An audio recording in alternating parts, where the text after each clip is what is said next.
Hello, good morning সবাইকে। তোমরা সবাই কেমন আছো? আমি খুব ভালো আছি। আমি সবিতা ভান্ডারী ঘোষ। আজকে ব্লগটা এখান থেকেই শুরু করছি।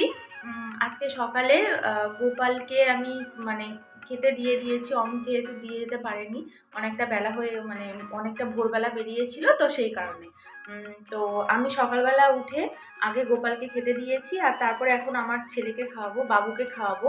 তো এই যে ওর জন্য নিয়েছি দুধ আর কর্নফ্লেক্স। ঠিক আছে, আজকে তোমাদের দেখাবো যে বাবু কি দুধ খায়। ঠিক আছে,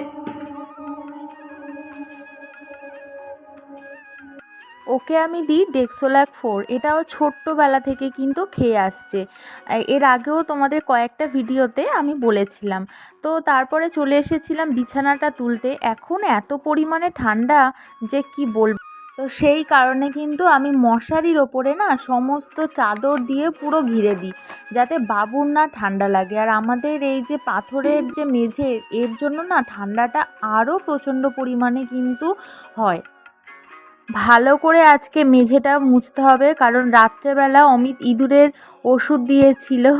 তো সেই কারণে আমি ভালো করে আজকে কোনায় কোনায় একদম সুন্দর করে কিন্তু আমি মেঝেটা মুছে নেব। তারপরে চলে এসেছিলাম রান্নাঘরটা মুছতে। আজকে জানো তো, আমি দুপুরবেলাতেই আমার খেয়াল হলো যে আজকেই তো হচ্ছে শেষ বছর। আমি মনে মনে হিসাব করছি যে কবে মানে শেষ দিনটা আসবে বছরে, কিন্তু আমার পুজো দিতে গিয়ে মনে পড়লো, ও হ্যাঁ তাই তো, আজকেই তো শেষ। তো কালকের জন্য তো অনেক কিছু প্ল্যান করতে হবে। তারপরে আমি বাবুকে দেখো এখানে একটু কমলা লেবুর রস খাওয়াচ্ছি। তো কমলা লেবুটা প্রচণ্ড পরিমাণে টক তো ছিল, এই তো লেবু যে রসটা কারণে ও এখন না ওকে গোটাটা খাওয়াবো। ওকে ঠিক মানে আছে, দিতে ও পারিনি। মানে প্রচন্ড টক ছিল, তো সেই জন্য খেতে পারেনি। তো এটা এখন ওকে খাওয়াবো। চলে এই যে এই ঝিনুক দিয়ে ওকে একটু খাইয়ে দেবো। বাবা, আর ওকে আমার এই একবার লেবুর একবার রসটা একবার খাওয়াতে গিয়ে আমি নাজেহাল হয়ে গেছিলাম। শেষ পর্যন্ত ঝিনুকে করে আমি ওকে খাইয়ে দিয়েছি জোর করে। আর এখন চলে এসেছি একটু হেয়ার অয়েল করতে। এই যে এই বাটিটার মধ্যে আমি তেল গরম করি, বাটিটার হাল প্রচণ্ড খারাপ হয়ে গেছে। ওই কালো দাগগুলো না একদমই উঠতে চায়নি। তো যাই হোক, ওই তেলের মধ্যে কিছুটা সর্ষের তেল আছে, আর বাবুর যে নারকেল তেলটা মাখে সেটা আছে। আমি তেলটাকে ফুটিয়ে নিয়েছিলাম, নিজেও একটু মেখে নিয়েছিলাম, আর বাবুকেও কিন্তু ওই তেলটাই আমি মাখিয়েছিলাম। স্নান সেরে চলে এসেছিলাম আজকে একটু পুজো দেওয়া তো আমার কমপ্লিট। আর তারপরে এটা সন্ধেবেলা আমি সন্ধে দিতে এসেছি। এত পরিমাণে ঠান্ডা যে হচ্ছে আমার শাশুড়ি মা নিচে থাকে। তো ওনাকে বলেছিলাম যে মা তোমাকে আর আসতে হবে না, আমি দিয়ে দিচ্ছি, কেননা প্রচণ্ড ঠান্ডা পড়েছিল আর মা সবে গিয়ে শুয়েছিল। তো যাই হোক, তারপরে আমি সন্ধে দিতে গেছি, আর এই যে আরেকজন চলে এসেছে। ও হচ্ছে আমার সাথে সন্ধে দেবে।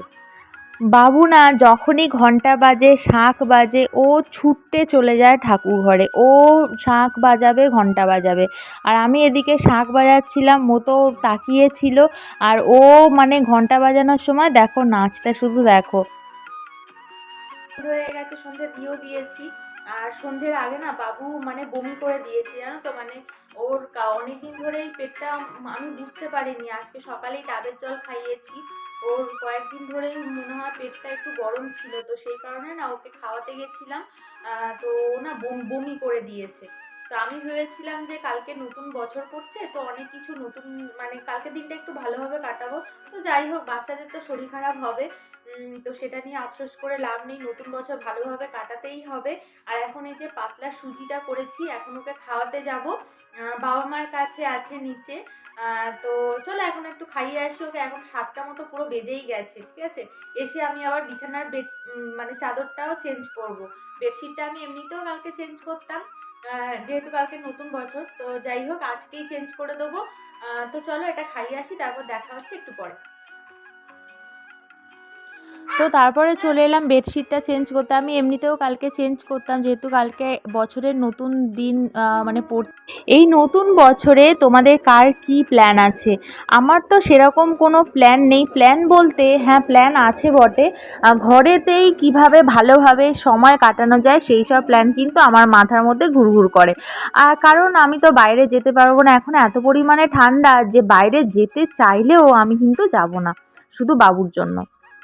আজ অনেক দিন পরে বসেছি একটু জুয়েলারি বানাতে। আজকে ক্লে জুয়েলারি বানাবো। এটার একটা ভিডিও আমি শর্টে একটা দিয়ে দেবো। আজকে একটা হচ্ছে এটা হচ্ছে সূর্যমুখী ফুল আর একটা পলাশ ফুলের একটা সেট বানাবো। তো সেটাই একটু টাইম পেয়েছিলাম বলে আজকে অনেক দিন পর নিয়ে বসেছি। আর তারপর তো চলো, বছরের শেষ দিনটা আমার কিন্তু এইভাবেই কাটলো। সবাইকে টাটা।